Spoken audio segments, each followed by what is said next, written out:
ሰላም የትምሩ ኦንላይን ቤተሰቦች እንደምናችሁ እኛለን በዛሬው ቪዲዮ ማለት በዩኒት 2 ፓርት 1 ይዤላችሁ መጥቻለሁ። ከዚህ በፊት በነበሩ ቪዲዮዎች ዩኒት 1 ላይ ማለት የሪሚዲያል ፕሮግራም ዩኒት 1 ላይ በዛ ቪዲዮ አይተን ነበር ምን እንደሚመስል ከዚህ በፊት በነበረን ቪዲዮ። እነዛን ቪዲዮዎች ደግሞ ዲስክሪፕሽን ላይ አስቀምጥላችኋለሁ ሊንኮቹን ልታገኙ ትችላላችሁ። በዛሬው ቪዲዮ ደግሞ የምናየው በጣም ሰፋ አድርገን በአጭር ደቂቃ ውስጥ ማለት ነው አጠር ባለች ደቂቃ ውስጥ የምናየው እናንተም እንዳትሰላችሁ ቀለል ባለ ሁኔታ ዩኒቱን ኬሚካል ቦንዲንግ ኤንድ ስትራክቸር የሚለውን እናያለን ማለት ነው። በትምህርት ሚኒስቴር መሰረት ይሄ እንድትማሩት የተፈቀደላችሁ ሰዓት 10 ሰዓት ነው። በዚህ ሰዓት ይባላል ዩኒቨርሲቲ ውስጥ አሁን እንደዛ ይባል እንጂ እንደዚህ ግልጽ አድርጎ ምናምን ያስተምሯችሁ። በዚህ ቻናል ላይ ግን እናንተን አንደርስታንድ በምታደርጉ መልኩ ይዤላችሁ መጥቻለሁ። ወደ ቪዲዮ እንሂድ። ሐሳባችሁን ሰብስባችሁ አሪፍ የጥናት ቦታ ሆናችሁ ይሄን ቪዲዮ ብታዩ እመርጣለሁ። አሁን ወደ ቪዲዮ እንሂድ። ኬሚካል ቦንዲንግ ኤንድ ስትራክቸር ይላል ዩኒቱ። ኢንትሮዳክሽን አለ። ኦክተንት ሩል የሚለው ነው በመጀመሪያ የሚያስቀምጥልን ማለት ነው እዚህ ሞጁል ላይ You have studied in your earlier classes the noble gases have very stable electron arrangements such as 2-8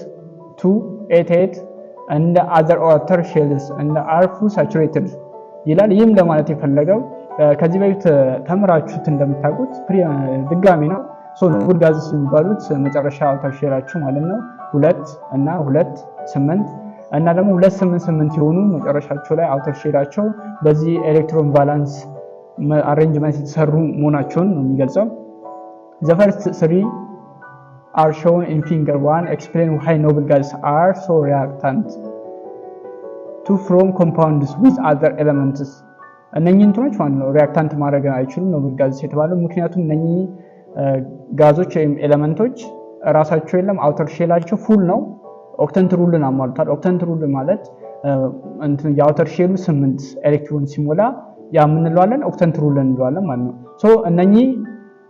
እነኚህ አተሞች ደግሞ ያንን ሩል ስላሟሉ ሪአክት ማድረግ አይችሉም፣ ፈቃደኛም አይደሉም ማለት ነው። በይሄው ያስቀምጦላችኋል። ሂሊየም እንደምታዩት ሂሊየም 2 ኤሌክትሮን በላው ላይ ያስቀምጧል። ኒዮን ደግሞ አለ 10 ነው። ዲስትሪቢዩት ስናደርግ የመጀመሪያው ኤሌክትሮን ላይ ስንት ነው የሚቀመጠው 2 የመጀመሪያው ሼል ላይ ማለት እናስቀምጠው ኤሌክትሮን ስንት ነው 2 ቀጣይኛው ላይ ስንት ነው 8 ስለዚህ 2 8 ነው። ስለዚህ ሞላ የጎደለ ነገር የለውም ማለት ነው። ስለዚህ መቀበልም መስጠትም አይችልም። ስለዚህ ምንድነው ኖብል ጋዝስ ነው ብለዋል። አርጎንም እንደዛ 18 ነው ስናስቀምጠው 288 ይሆናል። ይሄ በጣም ዲቴይል ባንገባበት ማለት ስታንድ የምታደርጉት ነገር ነው ያስባለው። እሺ ሌላኛው ደግሞ የምናየው ፈርስት ፊገር 1 ላይ እንደምታዩት ፈርስት 3 ኖብል ጋዝስ ናቸው። the noble gases have very stable electron configuration as reflected by their high ionization energy ምን አለባቸው high ionization energy አለ።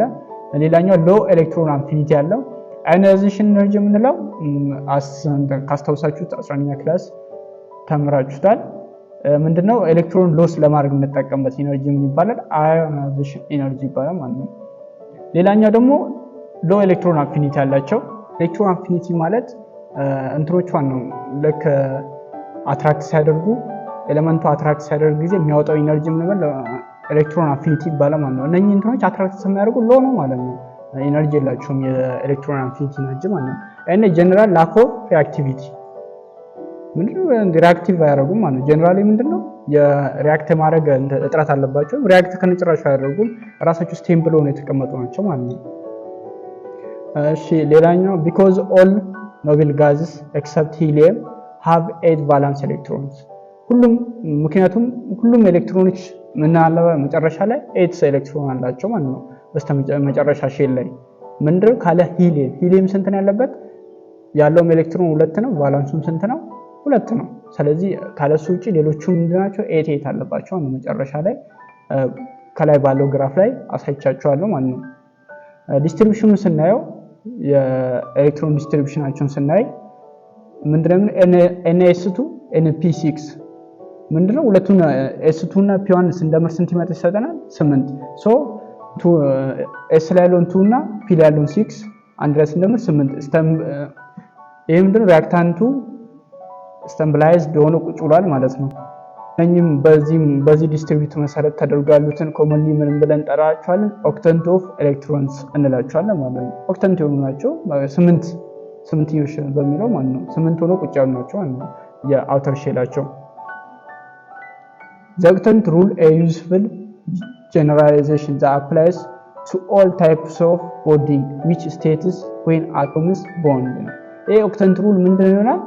ለሁሉም የአቶም ሪአክታንት ሲያደርጉ ጊዜ ይሄ ሩል ይተገበራል ማለት ነው። ይሄ ለምንድነው? አቶሞቹ ሪአክታንት አድርጎ የኦክተንት ሩልን ማሟላት አለባቸው።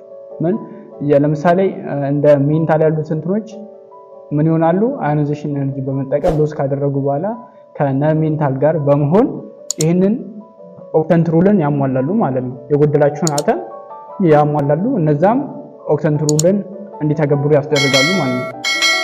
ይሄ ምንድነው? እንትኖች ላይ ብቻ ኖቤል ጋዞች ላይ ብቻ የሚሰራ አይደለም ኦክተንት ሩል ላይ ማለት ነው። በቀሮቹም ላይ ነው ማለት ነው። atoms bond atoms bond they lose and gain or share electrons attend to the electron configuration ns2 np6 ይሄንን ኤሌክትሮን ኮንፊግሬሽን እስከሚያመጡ ድረስ ምን ያደርጋሉ? ሪአክት ያደርጋሉ ማለት ነው። ኔክስት ኖቤል ጋዝስ nearly every main group monoatomic ion has filled outer level of electrons.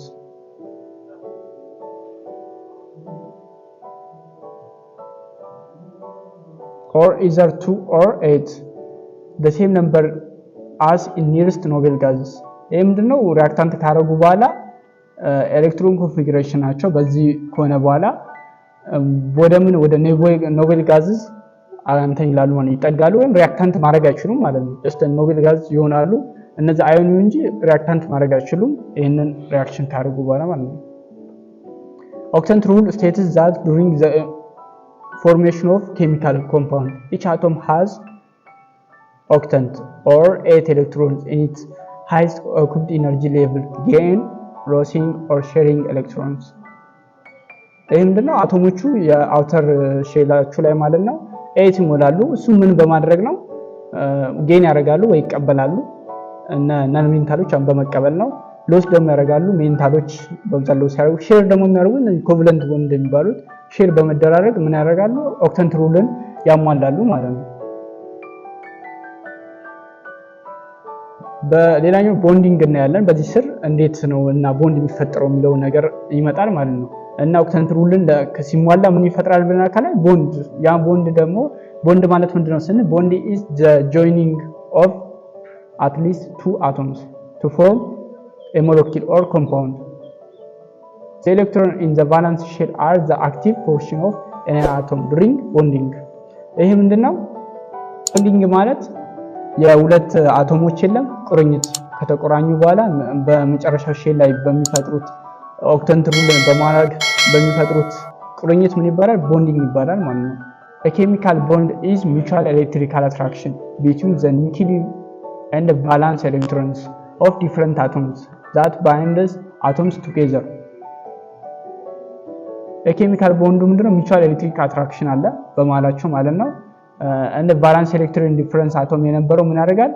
ባይንድስ በመሆን ኦክተንት ሩልን ያሟላሉ ማለት ነው። ለምንድነው እነኚህ ኮምፓውንድ የሚፈጥሩት እነኚህ አቶሞች ምናምን ካል የራሳቸው ምክንያት አለው። አንደኛው ምንድነው? ኦክተንት ሩልን ለማሟላት ነው። ሁለተኛው ደግሞ ሎየር ኢነርጂ ወይም ኢነርጂን ሎየር አድርጎ ለመቀመጥ ስቴብል ነው ማለት ነው። ስቴብል ከሆኑ ሪአክታንት አያደርጉም። አንድ ለምሳሌ ያንተን ስቴብል ከመሆኑ በፊት ሪአክታንት ለማድረግ ይፈልጋል ያ ኤሌመንት ግን ኮምፓውንድ ከፈጠረ ወይም ሪአክታንት ካደረገ ወዲህ ስቴብል ሆኖ ይቀመጣል ማለት ነው። ሌላ ደግሞ to have net attractive force የመሳሳብ ኃይል ለመጨመር እዚህ ግራፍ ላይ እንደምታዩት አሁን ኤ ፓርት ያለውን አትራክሽን ፎርስ ያሳየናል። ይሄ ምንድነው? እንትኖቹ ይሳሳባሉ ኤሌመንቶቹ ማለት ስቴብል ያልሆኑት እርስ በርስ ይፈላለጋሉ። ስቴብል እንደሚሆኑት ወይም ሎን ፔር የሚባሉት ማለት ነው የቦንድ ታይፖች ውስጥ አንዱ ሎን ፔር ነው። እነሱ ምን ይሆናል? ሪፐርስ ይደራረጋሉ፣ ይገፋፋሉ። ይሄን ይመስላል ይሄ ግራፉ ማለት ነው። ከዚህ ላይ በማየት መረዳት እንችላለን።